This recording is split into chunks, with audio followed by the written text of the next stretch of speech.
Ramayana, Part 21. The Greatness of Bharata.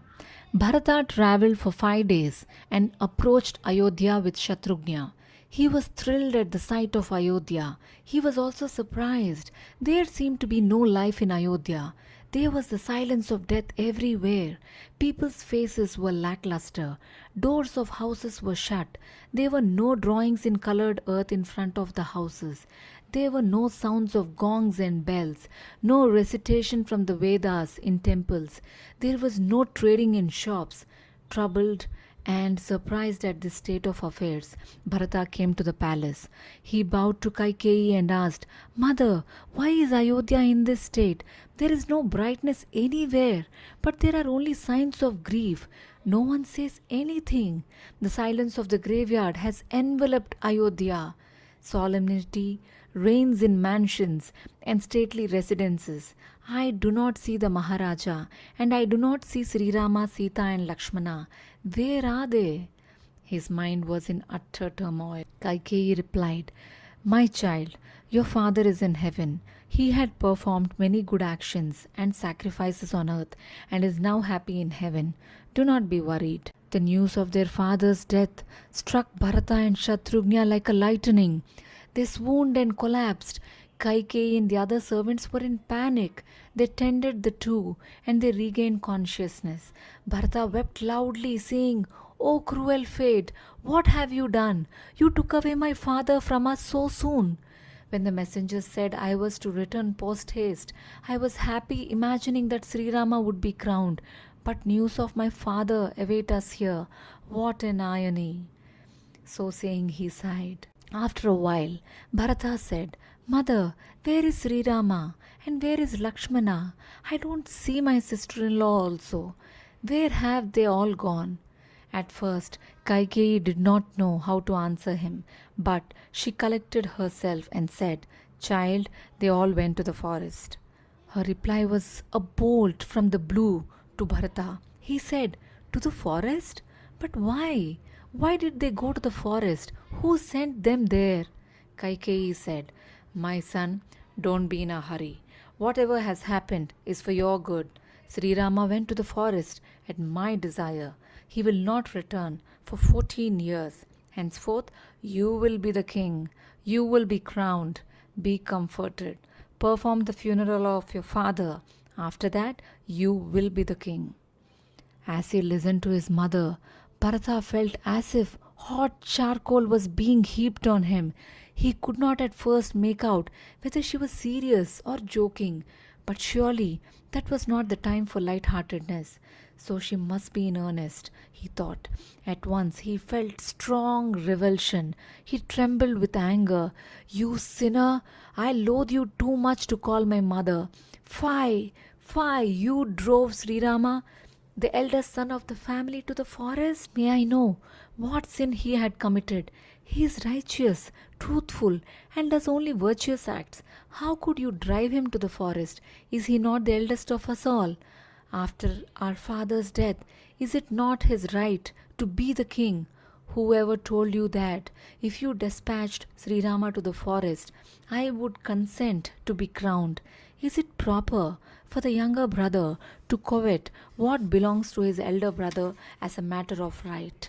My only duty is to obey his commands, is it not? My duty is to serve him and assist in the administration of the land. That is all.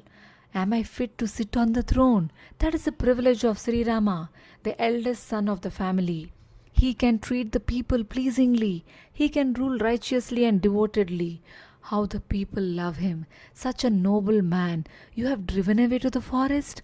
A dreadful hell awaits you. You have committed a most despicable act and disgraced our family itself." Unfortunate Lakshmana and Sita, they too have gone to the forest, haven't they? What travails will Janaki, a princess, suffer in the forest? Did you not feel grieved when she departed from the palace? Yours must be a heart of stone. Women ought to be tender-hearted.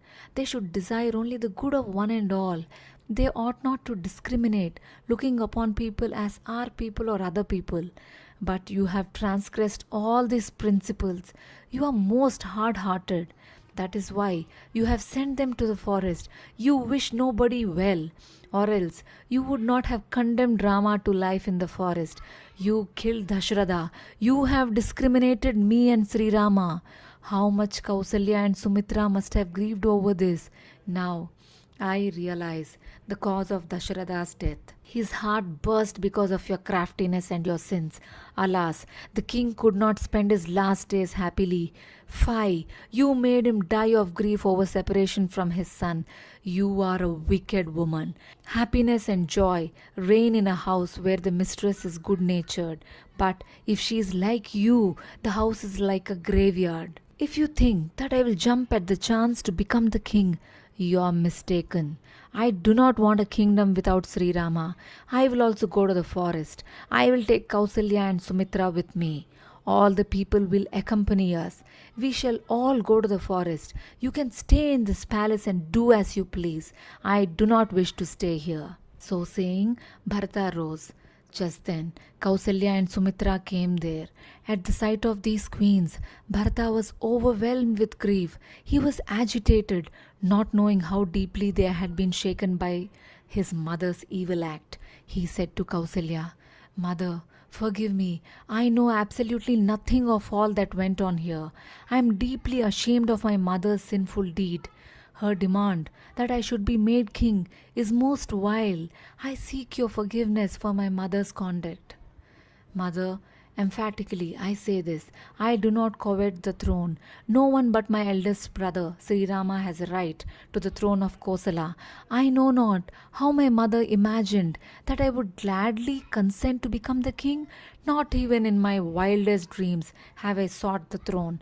I am innocent. Mother, if I have ever desired that our eldest brother Sri Ramachandra should go to the forest, may I be deprived of all the knowledge I have received from my gurus. Even as he spoke, Bharata was overcome by grief and collapsed. As Kausalya and Sumitra listened to Bharata, tears streamed down their cheeks. They ran up to him, embraced him, and gently stroking his head, tended him. Bharata regained consciousness. Kausalya wiped his tears and said, My child, don't I know your mind? Don't I know that there is not even the slightest hint of evil in it? Child, be not so deeply moved. Try to forget the bitter incident that has taken place. Just then, Manthara came there. She had hoped that Bharata would give her a rich present when he learned that he would be made the king. But the moment they saw her, Bharata and Shatrugna were filled with rage from top to toe. Shatrugna drew his sword and stepped up to her, saying, I will kill this hunchback. Bharata restrained him. He said, Brother, I too wish to kill this woman. But if Sri Rama comes to know that we killed this hunchback, he will not speak to us forever. So we have to fear Sri Rama's displeasure and spare her. Kausalya consoled Bharata and Shatrugna in many ways.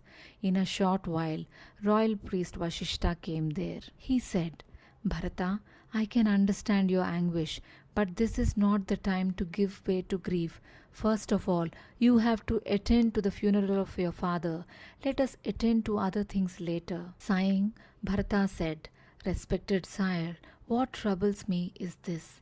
If elders conduct themselves in this manner, what is to happen to the state? If my own mother indulges in malicious acts, what is the fate of the people? He sighed again and prepared to perform the funeral rites of his father. The body of King Dasharatha was taken out of the cauldron. Bharata felt overmastering grief when he saw the body of his father. He was in agonies, reflecting on what had happened in Ayodhya in his absence. The king's body was carried in a procession in a palanquin. Huge crowds thronged the roads.